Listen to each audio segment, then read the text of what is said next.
1차 시 지식재산의 중요성과 지식재산권. 생각열기. 브랜드 파이낸스가 발표한 2020년 브랜드 가치 순위입니다. 1위 아마존, 2위 구글, 3위 애플, 4위 마이크로소프트, 5위 삼성. 이 중 1위를 기록한 아마존의 브랜드 가치는 약 2,200억 달러, 한화 약 262조 원에 달합니다. 이렇게 각 브랜드가 가지는 신용가치는 바로 상표라는 권리로부터 유지될 수 있으며, 브랜드 로고 디자인 역시 이러한 가치를 창출하는 데 중요한 역할을 차지합니다. 거기에 아마존과 애플이 보유한 특허만 각각 2,400개 이상, 삼성의 경우 AI 관련 특허만 10,000개 이상이라는 점에서 엄청난 브랜드 가치를 지닌 회사들이 자사의 지식재산에 얼마나 큰 중요성을 두고 있는지 알 수 있습니다. 따라서 이번 교육에서는 지식재산의 중요성과 함께 지식재산권이란 무엇인지에 대하여 살펴보겠습니다. 첫째, 지식재산에 대한 경제적 가치와 인식의 변화를 통해 현대사회에서 지식재산이 갖는 중요성에 대해 살펴봅니다. 둘째, 지식재산의 범주에는 어떤 것들이 포함되고 있으며 왜, 그리고 어떻게 보호되고 있는지에 대해 살펴봅니다. 셋째, 지식재산의 보호를 법률로서 규정하고 있는 현재 우리나라 지식재산으로서의 디자인에 대해 살펴봅니다. 그럼 본 학습으로 들어가 볼까요? 학습하기. 현대사회에서의 지식재산.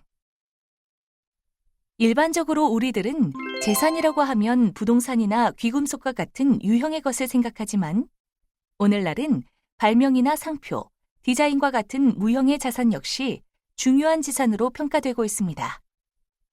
때로는 아이디어 하나가 유형의 자산보다 더 큰 가치를 만들어낼 수도 있습니다.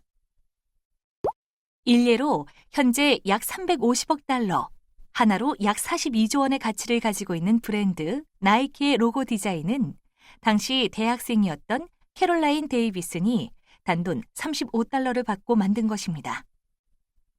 또한 영국의 제임스 다이슨이 1993년 설립한 가전업체 다이슨은 세계에서 가장 혁신적인 기업 중 하나로 평가되고 있는데, 아이디어 하나로 기존에는 없던 필터 없는 청소기, 날개 없는 선풍기, 소음 없는 초음속 헤어드라이어 등을 출시하며 2018년 글로벌 매출 44억 파운드, 하나로 약 6조 4천억 원의 매출을 기록하기도 했습니다.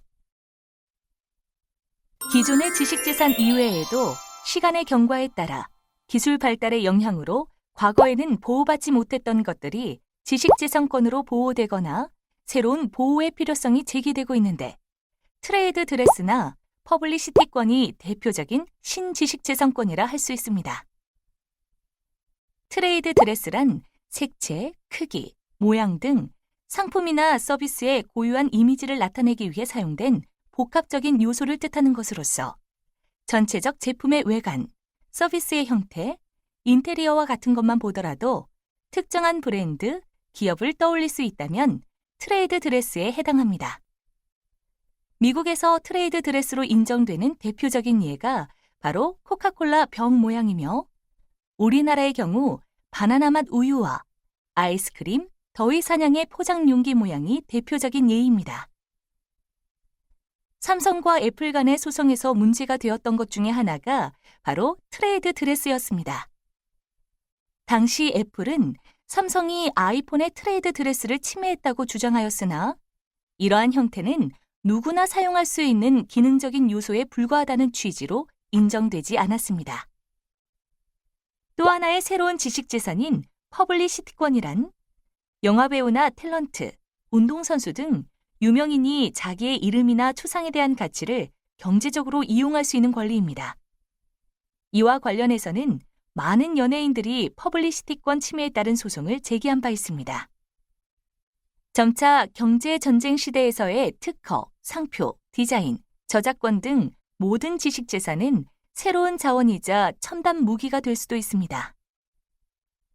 특히 최근 발생한 팬데믹 현상으로 인하여 전 세계가 코로나 바이러스 백신 개발에 열을 올리고 있는데 백신 개발에 따른 독점과 인센티브를 생각해 본다면 보다 쉽게 이해할 수 있습니다.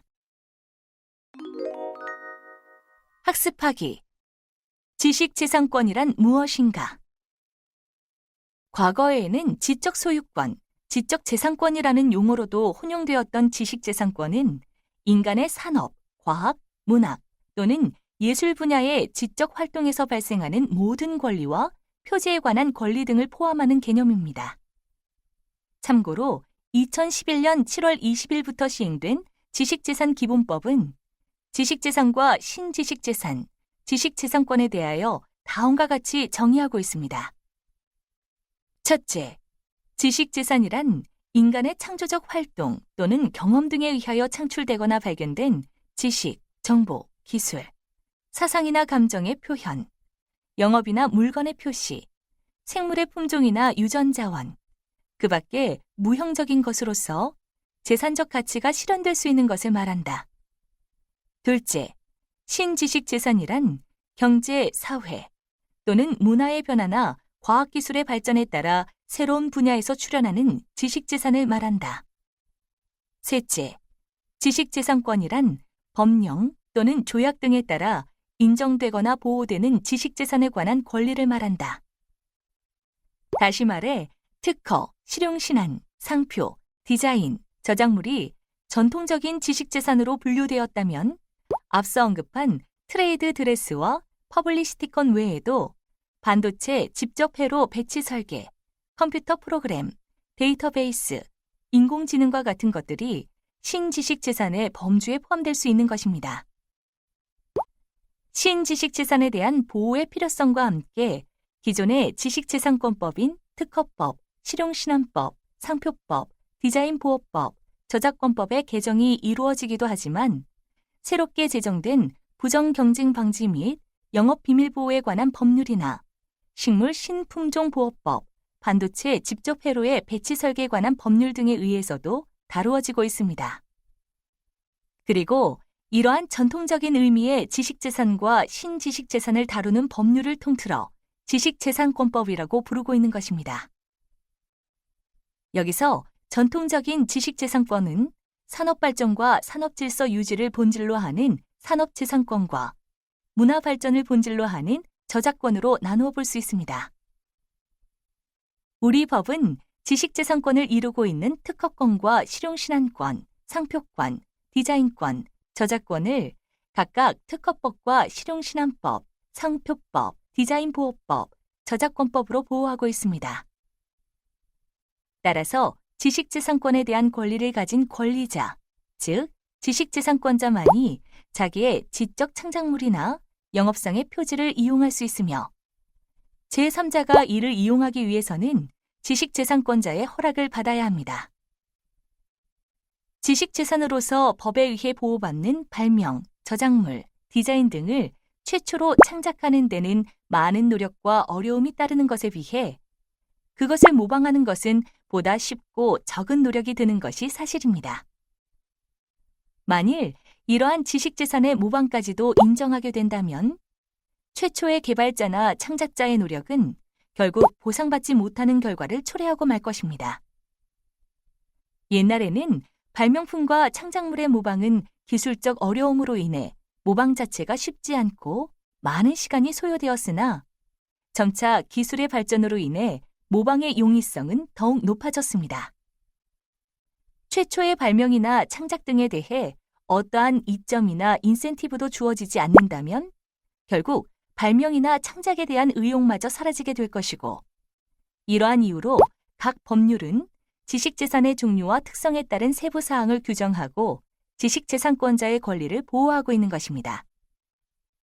나아가 발명과 고안, 디자인 보호를 통해서는 산업 발전에, 저작물 보호를 통해서는 문화 발전을 장려하고 표지의 보호를 통해서는 영업자의 신용뿐 아니라 이러한 표지에 의지하여 상품과 서비스를 선택하는 소비자의 신뢰 역시 보호함으로써 산업 질서를 유지하는 것입니다.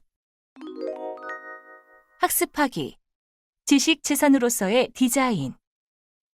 상품 선택 시 가격과 성능이 우선시되던 과거와는 달리 요즘의 경쟁 시장에서 중요한 요소로 자리 잡고 있는 것이 바로 디자인입니다.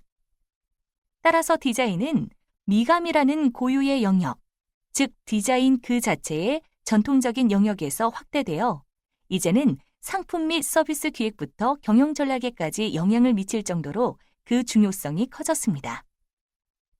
이러한 디자인 전략은 곧 매출액, 기업 또는 브랜드의 이미지, 시장 점유율로 이어지고 있기 때문입니다. 이러한 디자인 전략의 중요성은 곧 디자인의 보호 문제로 직결되고 지식재산이라는 무형자산의 범주 내에서 법적으로 보호받는 것이 중요하게 됩니다.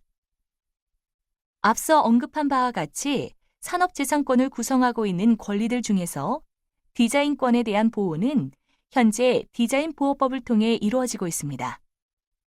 다만 디자인보호법상의 디자인은 제품 디자인 분야를 주된 대상으로 하기 때문에 디자인보호법상의 디자인에 해당하지 않는 경우라 하더라도 다른 법률인 상표법이나 저작권법, 부정경쟁방지법 등에 의해 보호받는 경우도 있습니다. 예를 들어 제품 디자인 분야에 속하는 패션 상품의 외관 디자인은 예술적 창작성이 인정되는 응용미술 저작물로서 저작권법에 의해서도 보호받을 수 있을 뿐 아니라 패션 디자인에 기능적 요소가 포함되어 있다면 그 요소의 난이도에 따라 특허법이나 실용신안법으로도 보호받을 수 있게 됩니다. 또한 브랜드 로고가 의류나 장신구에 디자인되었다면 상표법에 의해 보호받을 수 있고 경우에 따라 부정경쟁방지법에 의해서도 보호받을 수 있습니다. 실제로 어느 카페의 인테리어 디자인이 저작권법을 통해 보호받은 사례가 있습니다. 강릉에 지어진 A 카페와 해당 카페의 인테리어를 모방한 B 카페 간의 저작권 침해가 문제된 사건으로서 대법원은 A 카페가 설계 시공자로서의 창작자의 감정, 개성, 사상이 들어간 창작물로 저작권법에 의해 보호받는 건축 저작물임을 인정하면서 인테리어 디자인이 저작권법에 의해 보호될 수 있음을 보여주고 있습니다. 이처럼 현대 사회에서의 디자인은 지식재산이라는 범주 안에서 다양한 법률에 의해 보호될 수 있기 때문에 디자인 보호법뿐만 아니라 지식재산권법 전반에 대한 이해가 디자이너에게 요구된다 할 것입니다. 평가하기. 주어진 문제를 풀어가면서 학습 내용을 복습해 보시기 바랍니다.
요약하기.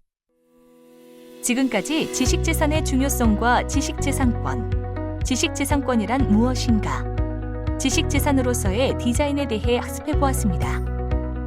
핵심 요약을 통해 배운 내용을 떠올려 보세요.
지식재산의 중요성과 지식재산권 수업을 마칩니다.